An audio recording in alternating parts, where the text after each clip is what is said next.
Hi guys, this is Johnaget from the Walk-Ons. I thought I'd try something a little bit different today, and I thought I'd do a video narrated review of my most recent set of games.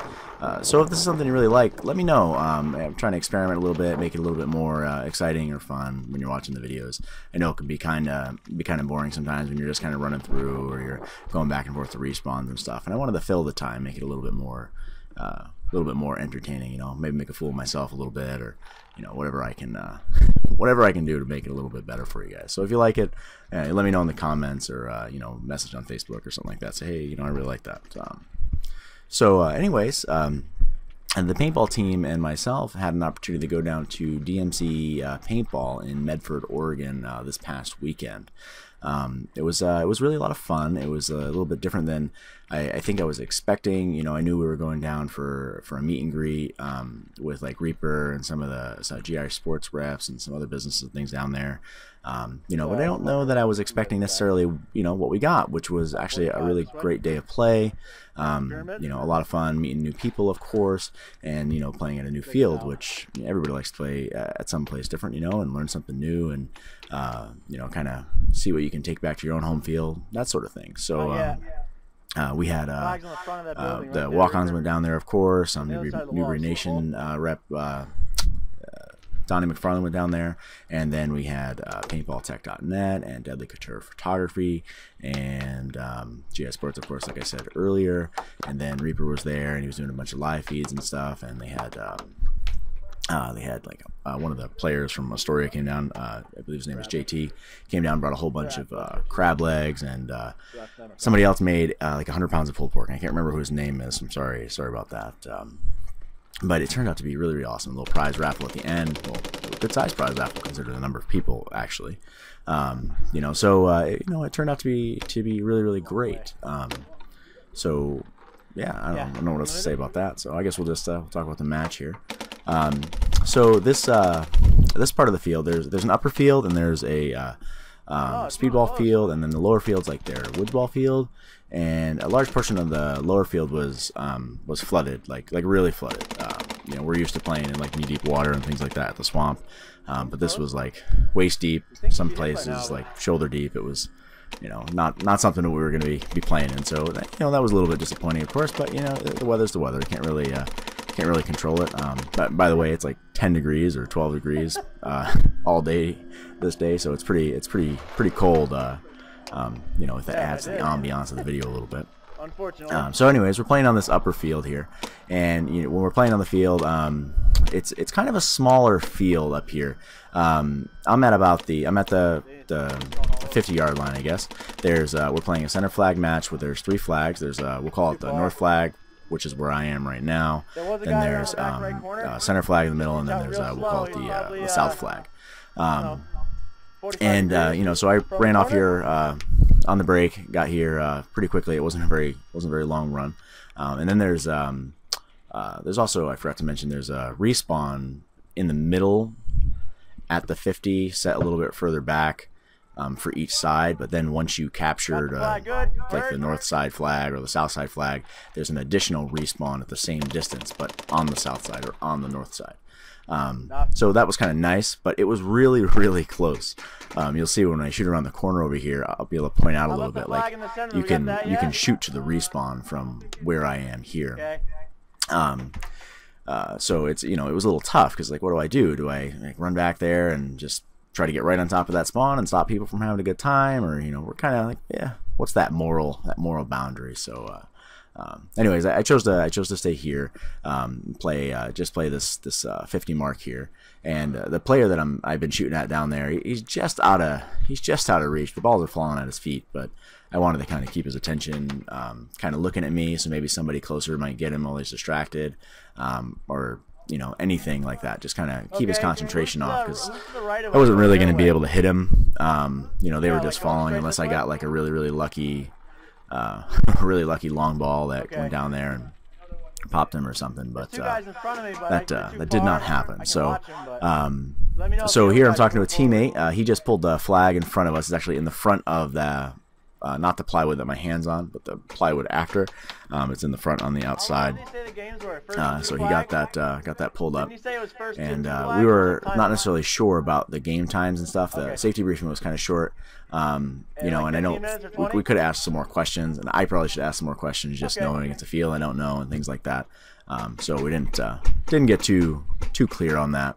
But he was paying attention, or he's played here before. He already knew.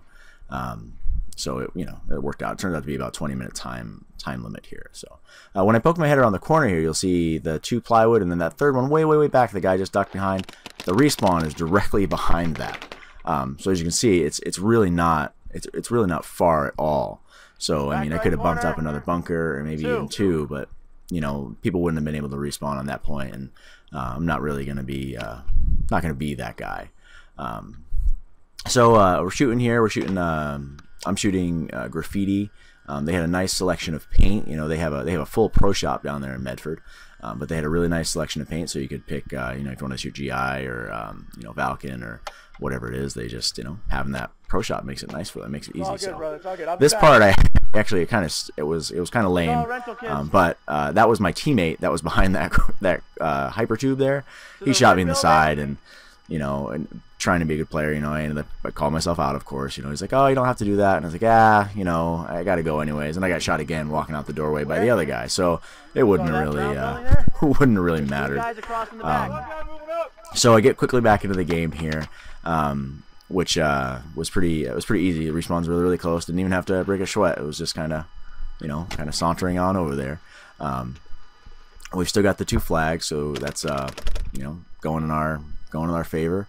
And I'm shooting at a guy it's like I think they called it an 8x8. He's on the other side, and I'm just kind of shooting through, you know, being a nuisance, you know, being a kind of a distraction, just going around there, breaking his attention, and trying to see if I can't get that lucky shot. It would have been kind of tough to hit. Really tough to hit him because he was a little bit out of range, but it was just enough to peg the corner of the bunker that he was in. I end up being here for a little while, and at some point here soon, I'm going to clip the video because it's, you know, I'm here for like 4 or 5 minutes or so, and there's no real action there. That's Jason Bodai with his famous Bodai modded Hammer 7. So you know, he came down with us, which was nice. You know, he's a good player, and you know, very ammo conscious. Does a really good job for someone that shoots like really minimal amounts of paint all day. You know, I could probably learn a thing or two about paint management from Jason if I really wanted to. But you know, I'm not going to do that right now. I like shooting case after case. Let's see here. So down towards the center of the field here, most of my teammates have kind of wrapped that center building. We have the center flag by this point, so we're just kind of holding it off until the end of the match. And it's going well. You know, people are running around having a good time, just kind of, you know, being paintball players. You know, running around acting foolish, trying to get that little bit more ground, that next bunker up, that next little edge. Let's see here. Trying to think of what else I might want to talk about. You know, it's hard to fill 12 minutes worth of video. I didn't give it enough enough credit. I might have to do something a little bit different in the future here. So there's that blue building's the one I ran to before in the beginning. They call it the satellite station, I guess. That's the name. If you watch the beginning of the video, you'll see I kind of walk by a satellite that's in there. That's kind of like hanging off the wall. Two bunkers back against like the and then on the back side here, I'm yelling at these guys because they're yelling to these guys because there's two people still on that back far right corner. I really don't want them to get that edge on the team, and so communication being one of the most valuable things you can have out on the field. It doesn't matter what you're shooting, what you're playing with. If you don't communicate, you know, you're gonna be done. You can't really Rambo it in paintball. It doesn't really work. And then there was one guy in the back of the square box in the back right corner. I thought I fast forwarded the video. Maybe I didn't. Maybe I should have cut it. I haven't seen him in a while. Somebody walked off back there. But and then there were 2 people on the other side of the blue building in the back side. Oh yeah, I did cut it. All right, so it'll switch over here in a minute, and we're gonna be going to the. I kind of go around the corner, and I decide, you know what? Hey, I'm gonna go over to this go back to the blue building where I was at because I liked it over there. You know, I had some better angles. I thought it was a little better to play over there. And when I get around the corner, there's going to be a guy on the back side of like the, I know it looks like a Dorito, but it's, you know, it's a triangle pyramid of plywood. But he'll be on the back side, and he's got like there's like a little mesh net in between him and I, which is a little bit, you know, a little bit inconvenient because can't shoot through it. I can't do anything to really get him out. And then I'm pretty sure at that point is when I get shot for the second time in the game. Over there, when you're looking down there, that looks like one of my teammates, Anthony Rodriguez, and I don't know who the other person was. I couldn't quite tell, but you can see we got the guy in the back corner here. We got the guy at the spools, and we got a really good lockdown on the actual field. So, and the field wasn't actually too bad up here. It wasn't too muddy. It wasn't too you know, too slippery or anything like that. It was you know, pretty well drained. I mean, of course, it was cold and slimy and everything. It's a paintball field, but so now you'll see it when we go around the corner here, and the guy is right. That like black thing on top of the plywood there. It's like a mesh net, and I thought maybe I might be able to shoot through it. You know, kind of some of those old brittle pieces of paintball stuff out there on the field, but I wasn't so lucky this time. And then we just exchange a little bit here and there, and then I don't remember where I actually get hit.